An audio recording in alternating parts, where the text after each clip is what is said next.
Apresente-se ao 34º Congresso. Sou o Fernando, 18 anos, daqui de Goiânia. E para quem que você vai fazer pergunta, Fernando? Pro Divaldo. E qual é a pergunta que você tem para o baiano mais querido? O que dizer sobre a ideologia de gênero? Obrigado, Fernando.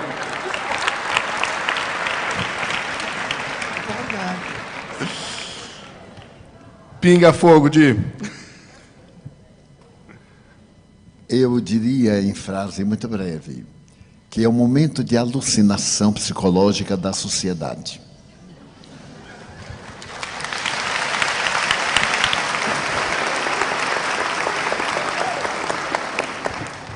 Em uma entrevista que recomendamos, Iraci Campos, do Centro Espírita Joana de Ângeles, da Barra da Tijuca, entrevistou o nosso Haroldo a esse respeito.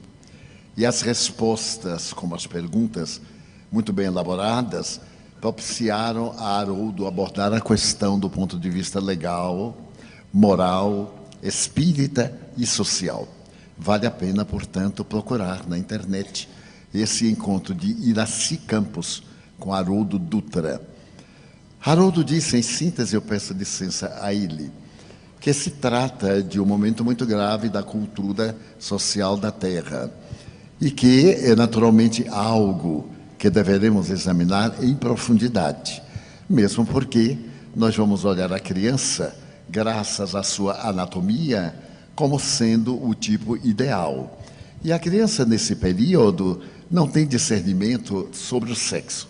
A tese é profundamente comunista e ela foi lançada por Marx, sob outras condições, que a melhor maneira de submeter um povo não era escravizá-lo economicamente, era escravizá-lo moralmente.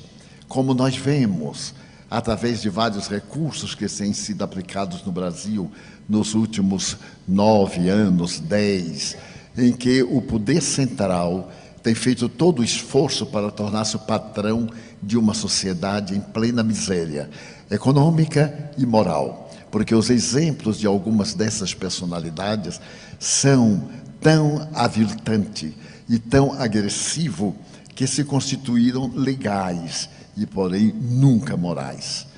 Todas essas manifestações que estamos vendo, graças à República de Curitiba, cujo presidente é o Dr. Moro, e deve ser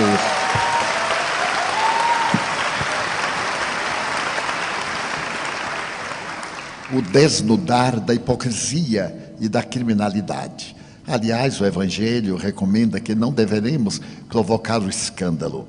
E o nosso venerando juiz não provocou o escândalo, atendeu a uma denúncia muito singela. E, no entanto, levantou o véu que ocultava crimes hediondos, profundos, desvio de dinheiro que poderia acabar no Brasil com a tuberculose, com as enfermidades que vem atacando recentemente, poderia educar toda a população e dar-lhe o que a nossa Constituição exige: trabalho, repouso, dignidade, cidadania.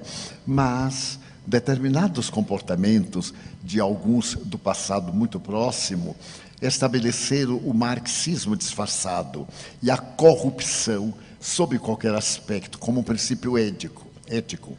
A teoria de gênero é para criar na criança, no futuro cidadão, a ausência de qualquer princípio moral. Uma criança não sabe discernir, somente tem curiosidade. No mesmo banheiro, um menino e uma menina irão olhar-se biologicamente, sorrir e perguntar o de que se tratava aquele aparelho genésico, que é desconhecido. Então, nós devemos repudiar de imediato e apelar para aqueles em quem nós votamos, somos responsáveis, e gritar para eles que somos contra, totalmente contra, essa imoralidade ímpar.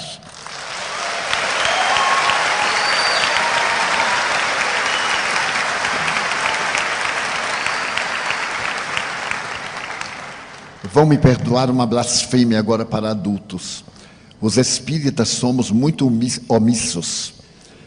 No nome falso e na capa da humildade, achamos que tudo está bem, mas nem tudo está bem. É necessário que nós tenhamos voz. O apóstolo Paulo jamais silenciou ante o crime a imoralidade, e Jesus, muito menos. Ele deu a César o que era de César, mas não deixou de dar a Deus o que é de Deus. Muitas aberrações nós silenciamos. Afinal, disfarçadamente, vivemos numa república democrática. E os nossos representantes lá chegaram pelo nosso voto. Já está na hora de acabar de votar por uma opercata japonesa.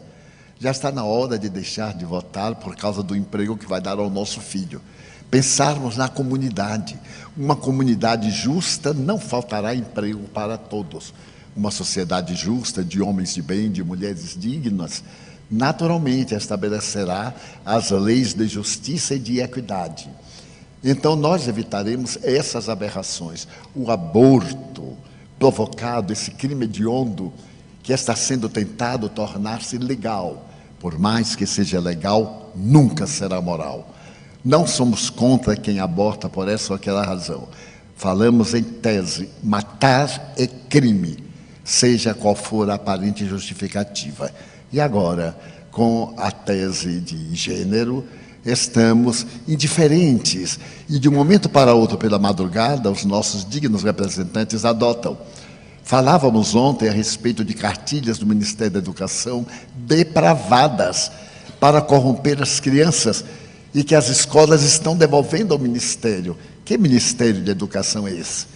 Que estabelece fatos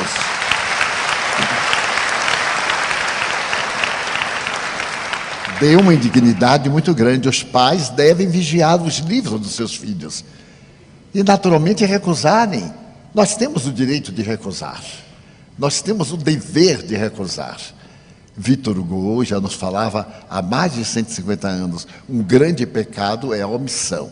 E Kardec nos falou que não era nobre apenas não fazer o mal, porque não fazer o bem é um crime muito grande.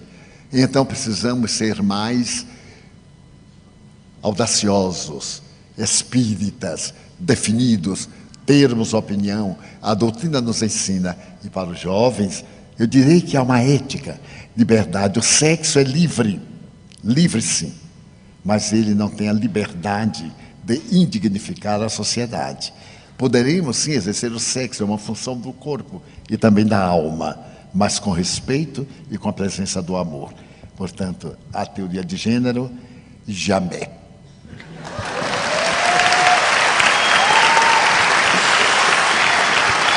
Muito bem.